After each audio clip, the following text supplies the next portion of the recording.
Have you ever been told a story was missing, only to find out it was actually hidden in plain sight the whole time? Well, that's pretty much what happened with the history of an entire continent. Today, we're diving into the incredible story of how Africa's past, a past once declared non-existent, was finally rediscovered and rewritten. This quote, this right here from UNESCO's General History of Africa, it just cuts straight to the core of the issue. For centuries, the popular narrative was that African societies were somehow outside of history, stuck in time, never changing. But that story wasn't just wrong. It was a deep, profound distortion of the truth. So that's the big question, isn't it? It's like the beginning of a massive detective story. How do you find a history that some of the most powerful voices in the world insisted never even existed? Well, let's start where any good detective would, by examining the scene of the crime. To really get why the rediscovery was so huge, we first have to wrap our heads around the crime itself.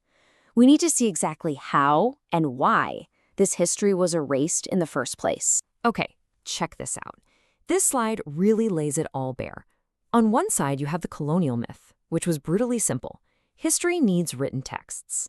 Since many African societies didn't rely on writing, well, case closed, no history.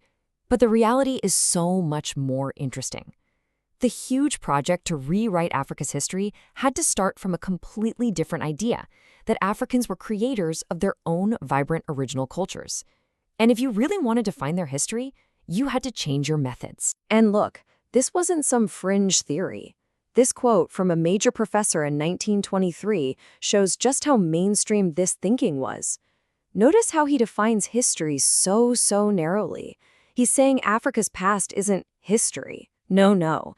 It's just stuff for archaeologists and anthropologists to study, people who look at primitive customs, not civilizations. And here's the really crucial part. This was never just an innocent academic mistake. The source material is crystal clear. This erasure of history was a tool, one that was deeply tied to justifying the slave trade and colonialism. If you create these racial stereotypes, if you deny a people their past, it becomes a lot easier to justify subjugating them. It was a falsification of the very idea of history. But a new group of investigators decided to take on this massive historical crime. And that brings us to what you could only call the Great Project. So, in the 1960s, UNESCO kicks off this incredible undertaking, the General History of Africa Project. And just get a load of the scale here. We're talking 8 massive volumes, bringing together hundreds of scholars, many of them African, all with one goal: to fundamentally rewrite the continent's past. This was a direct answer to a century of denial, and the rules they set for themselves, honestly, they were game-changing. First, they decided to treat Africa as one whole interconnected place. Second, they'd focus on the history of big ideas and societies, not just a list of kings and battles. Third, they would show Africa's relationship with the rest of the world as a two-way street, a story of mutual exchange. And the most important rule of all? Tell the story from an African perspective. And to do that, they needed a tool that had been ignored for far too long. So, if the usual written sources are few and far between, where do you even start looking for evidence?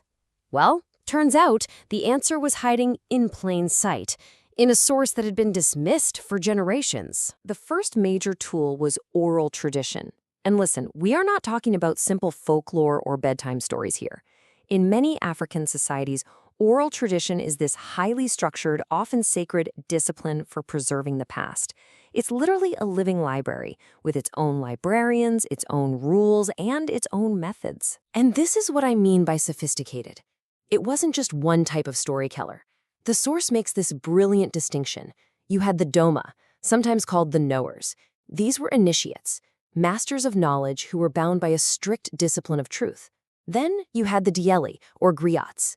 They were the amazing public performers, the troubadours, who everyone knew had a license to, embellish a little for the sake of a good story. Knowing who is talking is everything. So you might be thinking, okay, but how do you actually use that as a reliable source? Well, it's a super rigorous process. Historians have to collect every single version of a story they can find. They analyze the storyteller's position in their society, then they cross-reference everything with other kinds of evidence like archaeology, and finally, they break down the story itself, its structure, its codes. This is a real scientific method. Oral tradition was absolutely a master key, but it wasn't the only one. The historical detective work for this case, it required a whole toolkit to decode the past. Next up, you have archaeology. This is where you get your hands dirty, providing that hard, physical proof. It allowed historians to literally dig up the past, from ancient cities to everyday pottery, and see if the stories from the living library match the stories buried in the soil. Then you've got linguistics, the science of language. And this is like historical DNA testing. By mapping out how languages are related to each other, you can actually trace how people moved and split and connected over thousands of years. The source points to the giant Niger-Congo language family as proof of these deep, ancient links between peoples all the way from West Africa to Southern Africa. And remember that old myth, the one that said Africa has no writing? Yeah, this slide just completely blows that out of the water. The source calls this an underground stream of knowledge, pointing to all these different indigenous African writing systems. And what's just fascinating is that scholars see these striking structural similarities between many of them, like Nisibiti in Nigeria or Vai in Liberia, and ancient Egyptian hieroglyphs. It suggests a shared intellectual heritage that could stretch back for millennia. It gets even cooler. Even something as simple as a name can hold a vital clue. It's a science called onomastics. Take the Tukulor people of Senegal. Today they are a single, unified culture.